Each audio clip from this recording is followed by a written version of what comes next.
So this is the third annual event that PAL is doing as a fundraiser for McCrimmon Park, which is on Woden Road. And it's a historic park, but it's over 60 years old. There's very little equipment left, and it's just metal. There's not much to do. It's not attracting kids to come play. So what we want to do is put money towards a new playground and seating for parents and another picnic pavilion, things like that, to really help bring kids outside and come to the park. And what we've seen as the parks are being updated throughout the city, we have more people coming out, making new friends, interacting, and doing healthy activity. So it's a really good thing. It's a very positive thing every time a neighborhood has a park updated. And so, what is the reason behind the Hoops and Heroes? Okay, so basketball is a natural interest that a lot of our board members have. And so we thought it would be fun to have a basketball tournament, and especially gearing it towards teenagers and adults, because there just aren't opportunities here for people to get off the courts on the street and get to come inside, have a nice jersey, be on a team, be in a real tournament. So it's been a lot of fun, and a special element is that we have a theme every year of heroes who we highlight and get to celebrate their mentorship, the impact that they've had on people here in Nacogdoches. And so this year's theme is teachers and educators. So we had a number of submissions sent in back in May. People wanted to honor teachers they love. And then we had all 10 teams named after these nominated heroes.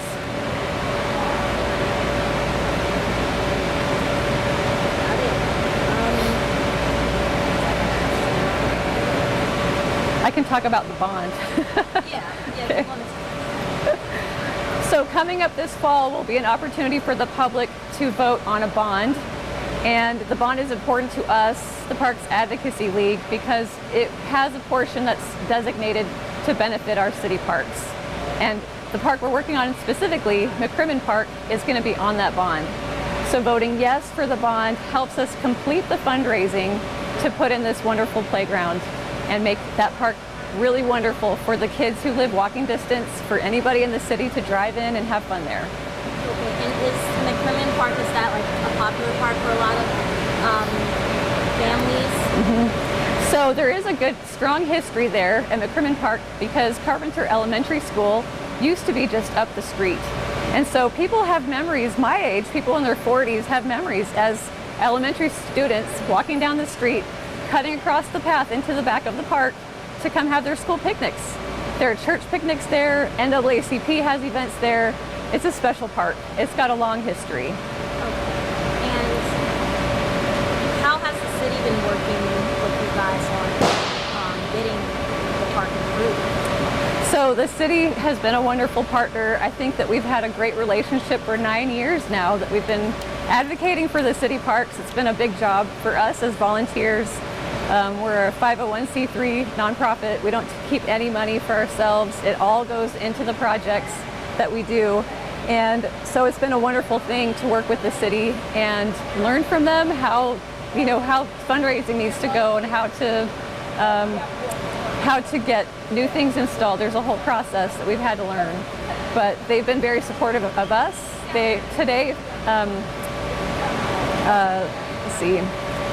So with our basketball tournaments, the Nacogdoches Parks and Recreation Department, they lend us equipment to use for the basketball tournament itself. Scoreboards and whatever it is we need, they help out. So that makes it to feel more like a real tournament that the players can really enjoy. And what do you expect the turnout to be for today's? I'm hoping we reach 400 or 500 today. I think this is going to be bigger than our last two. We definitely have more businesses that are interested, who've sponsored, who are participating. We have a lot of momentum going, so I'm really excited to see what we get today, and I think next year will be even bigger. And I wanted to touch back on the park. So you said fall is when you guys are doing the bond. Yeah. So when do you think the park could be improved or those finishes? Okay, good question. So the bond will be available for the public to vote in November, and then the city will have to adopt that bond plan. And so it could still take a while. I'd say a year or so for the funding to be allocated for the specific projects. And then it takes another year to get the money over to the vendor, and to get the playground installed could be another 6 months. So it's a long process.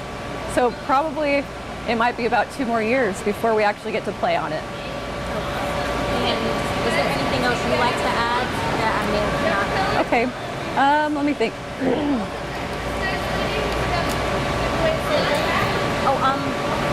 I guess how many players again are going Okay, down?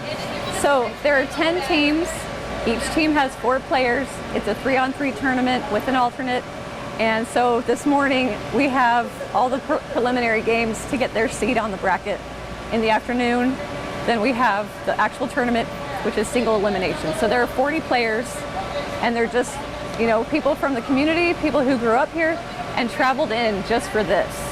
We have friends coming in from Dallas, San Antonio, Houston, Austin, just for this event, because Nacogdoches means so much to them.